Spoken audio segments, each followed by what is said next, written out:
Good morning, good afternoon, good evening, you lovely people, whichever one it is for you. Welcome back to Lilywhite Lane. I hope that you're all having a ruddy good Monday and start to your week wherever you are in the world and whatever you are planning to get up to. Now, crisis is a word that's bandied around in football far too much, in my opinion, right now. But I don't think it's an over-exaggeration to say Spurs are in one, based on recent form, and based on form, to be honest, since last November. Obviously, Ange Postecoglou, when he first joined the club, got that new manager bounce.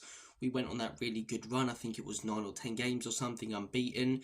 And then since that 4-1 loss against Chelsea, when you actually look at the stats and facts and figures, it's been really, really poor with the occasional false dawn, the occasional big win. But for the most part, the results, the performances, they haven't been good enough. They really, really haven't. The performances have picked up a little bit more this season, but the results are still unbelievably inconsistent like they were for the end of last season, you know? We will occasionally have a really good game. For example, the 4-1 Villa the other week, you know, the 3-0 against Man United, the 4-1 against West Ham, even towards the end of last season, the 4-0 away at Villa Park. But then we're also, around those games, getting beaten by the likes of Brighton this season, Crystal Palace, Ipswich, and then last season towards the end, we were getting battered by the likes of Liverpool, Chelsea, Manchester City. So, in my opinion, Spurs are in a crisis. It's not a mini crisis either. We're unbelievably inconsistent. We're sat mid-table. We're hearing reports now that players are losing faith in the manager in the dressing room, and this seems to be the start to the end, in my opinion, for Ange Postecoglou at Spurs. I can see the same pattern repeating itself. If a manager first joins Spurs, they have a good new manager bounce. The end of the season isn't great.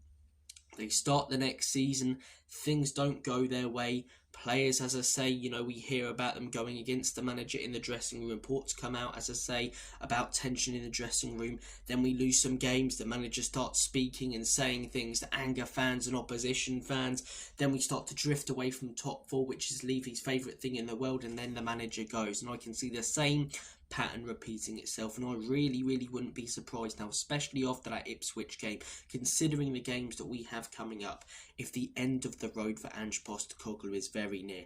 I'm not talking about next March or April, I'm talking about the end of December, potentially beginning of January, because these are his players. He said himself, every signing that comes into the squad is his. He said himself that he's happy with the squad that we have, and he said himself that there's no reason why we can't go for the league title. So he said we can go for the league title with his players, and now his players that he said we could go for the league title with are sat mid-table. It's not good enough yet. Ange's biggest defenders will then attack those who criticise him instead of the players. Do you know what that means? The biggest defenders and backers of Ange Postecoglou are actually going against his word. You know? Seriously, I genuinely think the end of the road is coming for Ange Postecoglou, because we've seen this pattern so many times and we're starting to see the same thing. Players, as I say, you know, rumours and reports about them in the dressing room going against the manager. We might have one or two speak out or something. Then we might have the manager do an interview or a press conference where he says something that blows up in the news. Then the results, as I say, don't get better. We start drifting away, as I say, from Champions League. It doesn't matter how we're doing in the Carabao Cup or the Europa League. That's what's most important to me. But for Enoch and Levy, as I say, it's all about the Premier League. It's all about Champions League football. Top four, top four, top four. We start drifting away from that, we're in big trouble. Ange is in big trouble. I mean, you look at our next 3 games. I did a video the other day, Tottenham's next 5 games and why they're crucial for Ange Postecoglou. But even the next 3 in the Premier League, you know, Manchester City, Bournemouth, Fulham. Obviously, we've got Chelsea after that, but that's 3 really tough games. Bournemouth away, they beat Man City at home. They obviously beat Arsenal at home as well. Fulham on a really good run of form, 2 wins in a row, and Man City struggling a little bit, although we have a good record against them. We know what we play like when teams need points and are struggling. So we don't get results in these next few games. There's only so long this manager can last with win, loss, win, loss, win, loss, win, loss, loss, win, loss, win, loss, WL. At some point we need a consistent run of wins, and we're not getting it, and in the near future I don't see it. Do I see us maybe picking up a 3 or 4-0 win in one of those 3 games unexpectedly?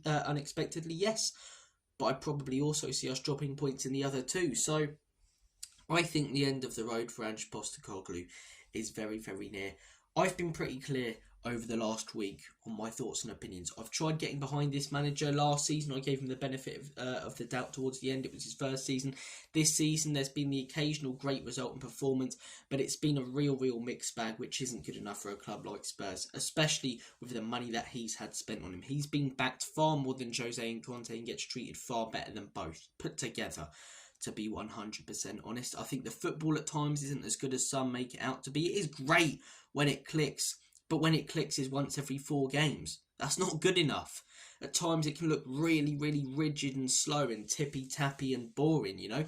And people call Conte's football boring. Towards the end, I can't defend it. It was rubbish, but you guys know I quite like Conte. And towards the end of his first season, I preferred that football to anything we've actually seen under Ange. I'll be 100% real with you guys. Honestly, it was quick, it was counter-attacking, it was wing-backs, you know, rapid football on the attack. Not slowly breaking teams down, which some enjoy, as I say, it's more a preference thing, you know, it's subjective, what type of football you enjoy winning. Obviously, I don't enjoy watching a team park the bus, but that's not what we were doing in Conte's first season. But as I say, it's always the same for Spurs managers over the last few years. They get a year and a half, you know, the first few months are good. The few months after that are a mixed bag. Towards the end, it's inconsistent, it's poor. You hear players losing faith in the dressing room. You see players checking out on the pitch, and then the manager goes. And I wouldn't be surprised if he's gone by the end of the year. Guys, comment down below your thoughts and opinions. Do you think Ange will be sacked by the end of the year? Would you like him to be sacked?